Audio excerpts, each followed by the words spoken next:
भाई की शादी में रिश्तेदार इकट्ठा हो रहे थे। मेरी छोटी बहन निम्मी और उसके पति के आने का समय हो रहा था। सब बेचैनी से इंतजार कर रहे थे। बस मैं थोड़ी परेशान थी। कारण था मेरी हीन भावना। मेरी शादी हुई थी करीब 5 साल पहले मुझसे 10 साल बड़े शांतनु से। मम्मी की बीमारी में बड़ी बेटी होने का ये टैक्स चुकाया था मैंने।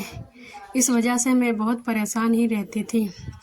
बीए करते ही जो पहला रिश्ता मिला, आनन फानन में मेरी शादी उसी के साथ तय कर दी गई, या यूँ कहें कि शादी निपटा दी गई।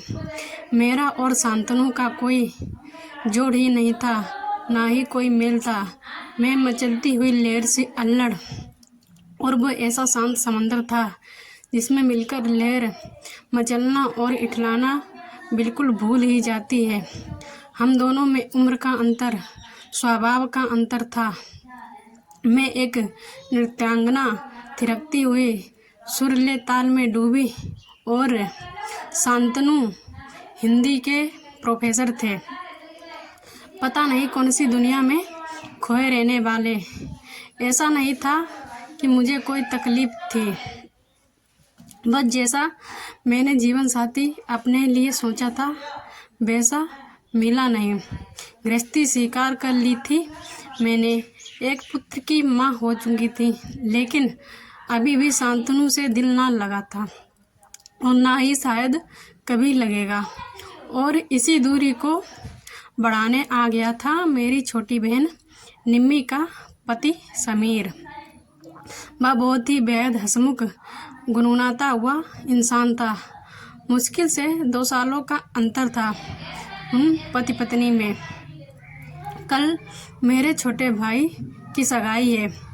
सारे रिश्तेदार इकट्ठा होंगे और मेरी हीन भावना मुझे फिर बौना कर देगी, या मैं मन ही मन सोचकर परेशान हो रही थी। दीदी कितनी पतली हो गई हो, जीजा जी कहाँ हैं, किट्टू कहाँ है, ऐसा मेरी छोटी बहन निम्मी ने मुझसे आकर पूछा। निम्मी अपने साथ अपनी 6 महीने की बिटिया को गोद में लिए थी। आते ही वह मेरे लिपट गई। उसके पीछे पीछे समीर आ रहा था, वह हंसता हुआ गुनगुनाता हुआ। मैंने कहा, अब तुम आ गए हो, अब रौनक रहेगी। वह जोर से हंसने लगा और जब शाम को सब बैठे हंसी मजाक कर रहे थे, जहाँ समीर की हाजिर जवाबी और चुटकुले माहौल को उमंग भर रहे थे, वहीं मेरे पति नपी तुली मुस्कुराहट फेंक कर किट्टू के साथ खेलने में व्यस्त थे। मैं मन में सोच रही थी कि ये भी हद कर देते हैं, अब पता नहीं आज क्या होगा, कहीं मेरी बेइज्जती ना हो जाए। तभी मेरे छोटे भाई ने मुझे बुलाया, स्वाति दीदी एक डांस हो जाए। मैं शांतनु को भी बुलाने लगा। उसने दूर से ही हाथ जोड़कर मना कर दिया। कुछ लोगों की फुसफुसाहट मेरा मन खिन्न कर गई।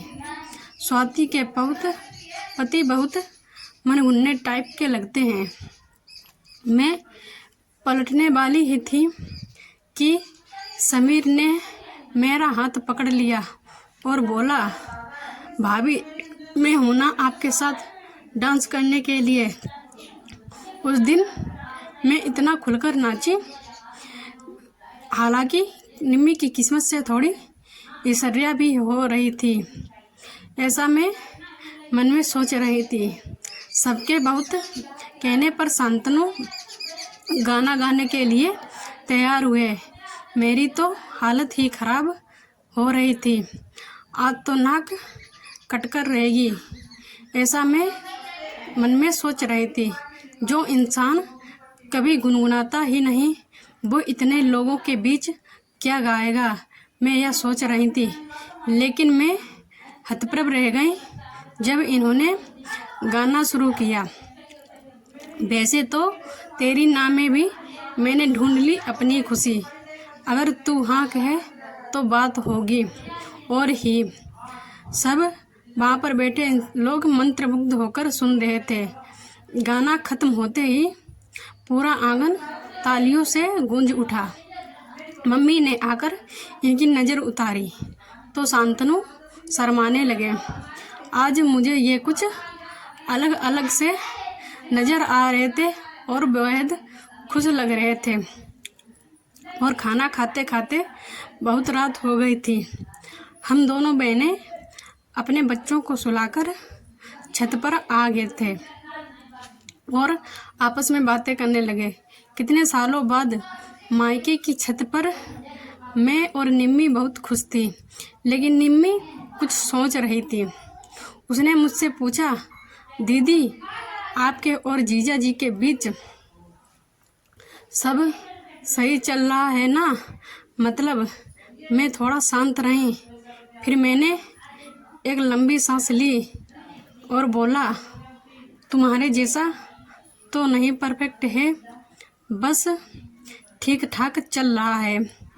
मैंने उससे पूछा, तुम किस लिए पूछ रही हो? तो वह उदास हो गई और मेरी ओर देखने लगी। वह बोली, आज जब जीजा जी गा रहे थे मुझे लगा वो आपके लिए गा रहे थे। मुझे लगता भी है कि आपने उन्हें अब तक पूरी तरह स्वीकार नहीं किया है। ऐसा है क्या? मैं चौंक गई।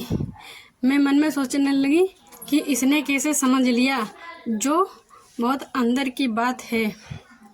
मैंने फिर उसे खुलकर बता ही दिया, निम्मी हम दोनों में 10 सालों का अंतर है, बहुत बड़ा अंतर है।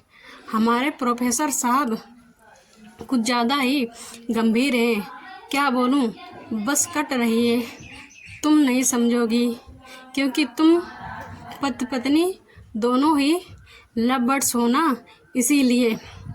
निम्मी ने मेरे कंधे पर सिर रखकर चुपचाप बैठी रही।